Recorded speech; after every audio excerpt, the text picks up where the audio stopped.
Welcome to this new Addon Spotlight. In this Addon Spotlight we're gonna look at this Boeing 247 Delta, which has been released yesterday.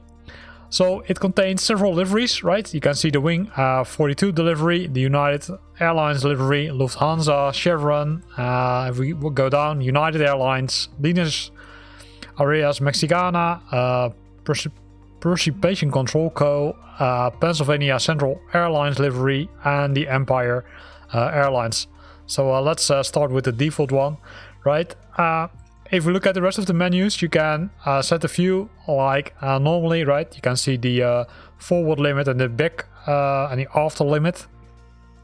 This is the center of gravity, right? So you can say move around with this, although it will center it automatically, because it only moves if you move these buttons, right? So you can see the view can be defined here, either I would say in total, or you can set it by left main, and right aux. The cool thing is that besides the pilot, the co-pilot and the stewardess, you can add mail, so you can use it for mail delivery. And then we've got packs 1 till 10, which I do expect are passengers. Then we've got the luggage, and we've got the oil left and right, and of course on the bottom we've got the total flight.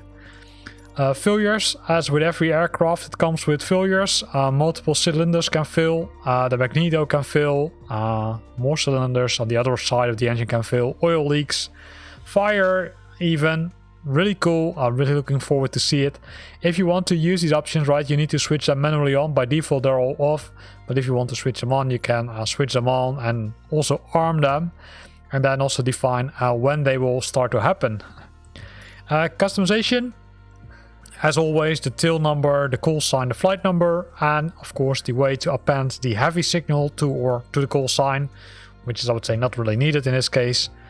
Show the tail number, right, when on screen. And then we've got the wear and tear, so you can change the wear on the aircraft and also influence if there will be wear when you're flying. The elevator authority adjustment, rudder authority adjustment, and the aileron authority adjustment, which you can use to, let's say, change the deflection angle up to 2 degrees, both negative and positive for both the rudder, elevator and aileron. So that was a lot of talking, right? So let's start placing the aircraft somewhere and then take off. So we're gonna go to Halifax International. Looks like to be a nice airport, not too big. So let's park the aircraft here. So let's have a look how it looks from the outside, but also of course from the inside, because we're interested in both. So this aircraft is not freeware, right? It's payware, but to be honest, I would say it's relatively cheap, especially when looking at, I would say, other aircrafts. It's one of the cheaper ones, and the reason for it is the developer said, okay, hey, I want to make the my aircraft accessible for everyone, so I don't want to make it too expensive. So he's looking more for a lot of people buying his aircraft and becoming very popular, instead of asking a lot of money for his aircraft and selling it only a few times. The good thing is, while we're waiting on the loading of the aircraft, it comes with a full manual, right? So if I go to the manual here, it is a 41 pages manual, which describe a lot about the aircraft, right? Let me zoom in a bit. So it describes the specifications, also the limitations within Flight Simulator, the clipboard, how to start up the aircraft, the control surfaces, the undercarriage, the power plants. Everything is included here. The good thing is that besides, I would say, these components or these documents, or this document is that's the right wording, there are several other documents being provided by the developer. In total, let me count, 1, 2, 3, 4, 8 documents. 1, 2, 3, 4. No, sorry, 7 documents, including, I would say, tutorials, how to use the radio range.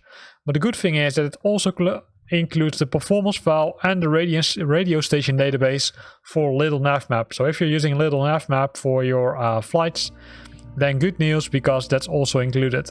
In the meantime, it's still we're still waiting to depart from Halifax to get an exterior review and an internal review of the aircraft itself. So let's see how long it will take. Normally it should take not so many minutes, but in some cases it takes a little bit longer, depending on how busy it is. You can see it moves very slowly.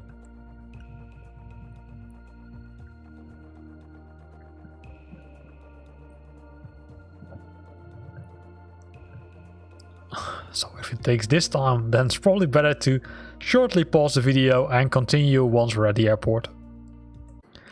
And we're back, it's finally loaded, so let's have a look at the aircraft. You can see that I already positioned some of the things because not all of them are by default there, right? So there are stairs to, let's say, switch on the engines. That's something we're gonna discuss in a separate video because it's, I would say, not that easy. You can see the details of the engine, right? Look at how beautiful they are, I would say, modeled. Yeah, and all the details here. Pretty impressive. The wings, including the lights, are nicely modeled. Also, the detail on the wings, like the pops are there, the different parts of the engine are there. You can see the doors are already open, right? So we can, I would say, store some luggage in it. If we go to the back of the airplane, we also see multiple things, including everything is working right, everything is moving, so everything looks really cool. And to be honest, I think this is one of the most realistic airplanes I've seen, right? There are a lot of moving parts in it, including a washroom, which is there. Oh, wrong button.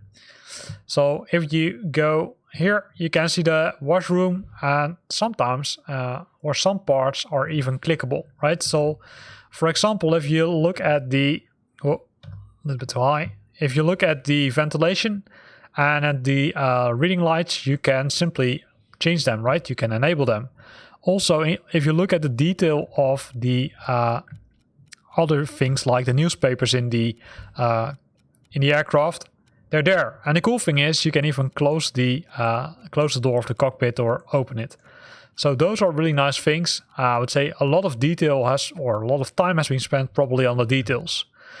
Now let's go to the inside. Let me start here. So we've got two engines, right, left and right. The nice thing is that you need to wind them up, which is, I would say, kind of, a complicated job. So you need to read the manual carefully, which I just showed you where you can find it. So here's the parking brake, the engine selectors, right, prime the engine for the primer, the gauges for the quantity fuel selector, several gauges here for the fuel in gallons, the temperature, the air temperature, if the undercarriage is down, the engine temperature gauge. Then here we've got the gyro and the vertical horizon, the banking gauge, the climbing rate, the clock itself, the altitude and airspeed, and here's for the parts is also all engine related, right? Fuel, oil, oil temperature, RPMs, and several buttons, which are mostly used for the lights, as you can see. And if you're in a bad situation, there's even a fire extinguisher on board, so you can use it. This part is for the COM frequency dial, which we will discuss in a later video. Here we've got the manual gear selector, right? It has, I would say, you can put the aircraft in gears. And here are some lights, including the map light, which you can switch on and off. In the center, there's everything related to the engine. The friction, the propeller, right? The mixture settings to make sure that we're flying very lean. The throttle, and also the wobble pump. And the wobble pump plays a critical part in starting the engines. And that will become clear in one of the future videos which I'm going to record. Then here we've got the rudder trim crank and the carburetor heat levelers, both left and right. Currently they're set to close.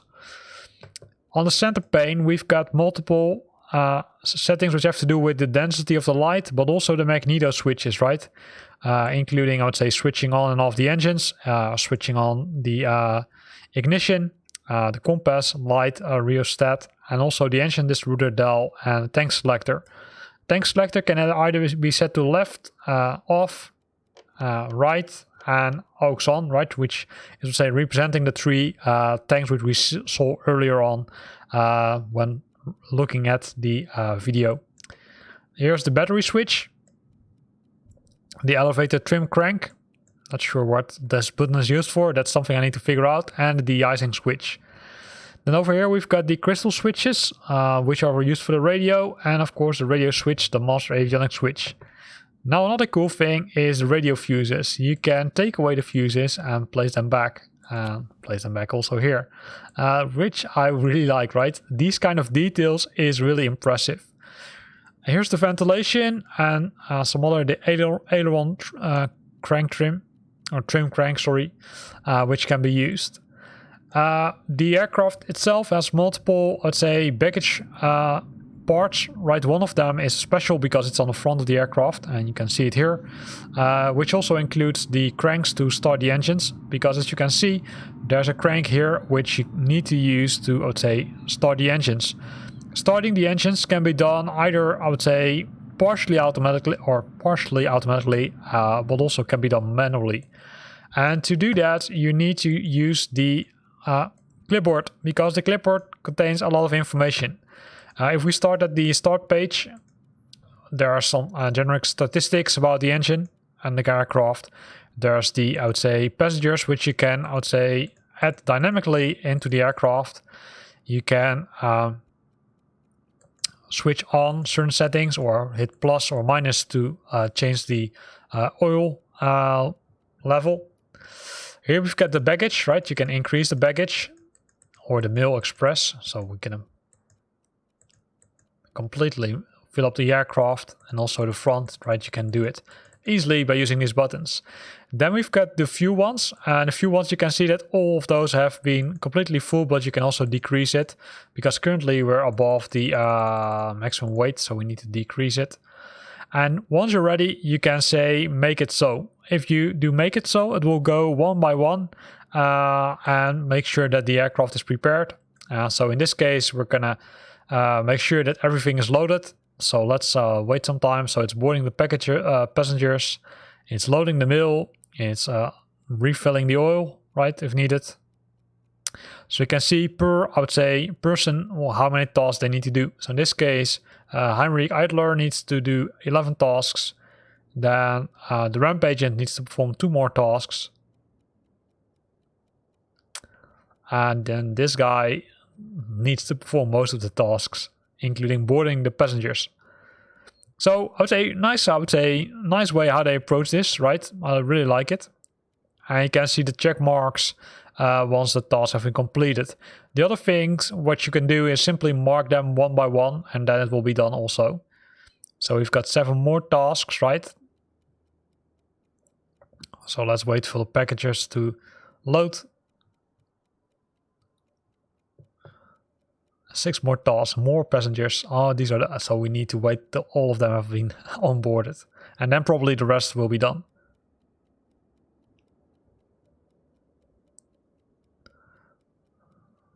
One passenger more. So a nice way to implement the dashboard or the node board, right? And I would say a really cool way of implementing the checklist. To be honest, it's a dynamic checklist. So it's closing the doors, loading the luggage,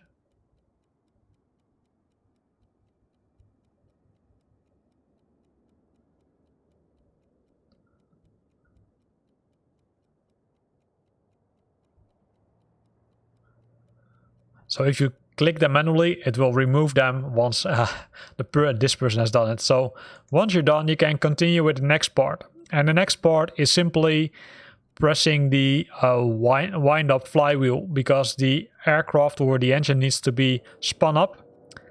And that will be done by, in this case, Jack Norton, who's gonna, I would say, do this.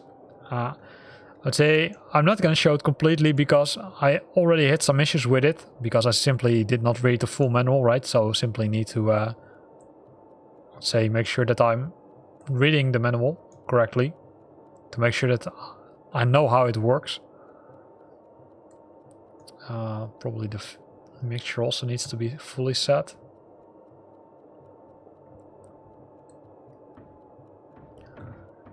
And in the manual there was something about the what was it? About the wobble pump. And there was some pressure which you need to keep an eye on. Well, of course I don't know anymore which one it is, right? So I definitely need to read this manual to make sure that it works as expected.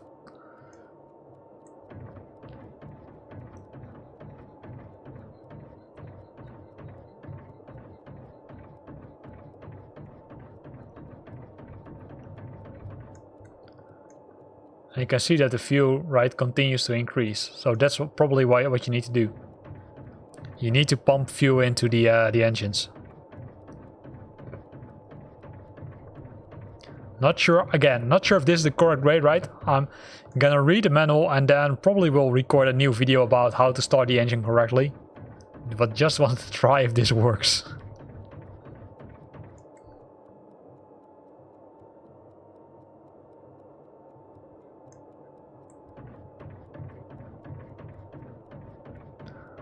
So the engine, I would say, control is divided in, I would say, few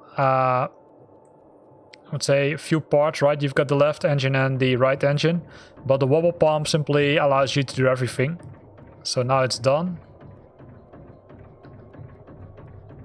So let's make sure that the fuel is there, and then let's hit this one. Looks like that we forgot something to do, right? Because it started and then it stopped again. So we need to do something else. I'm not sure what, but I'm gonna end this video for now because we had a review at it. Unfortunately, the Control and E key it doesn't work, right? They didn't implement it as far as I figured out. So that's I definitely need to find a way how to start the engines.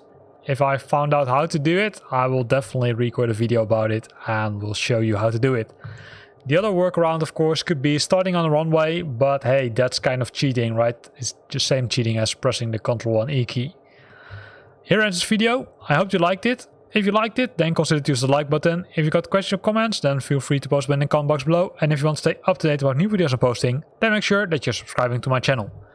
Thanks for watching and see you next time.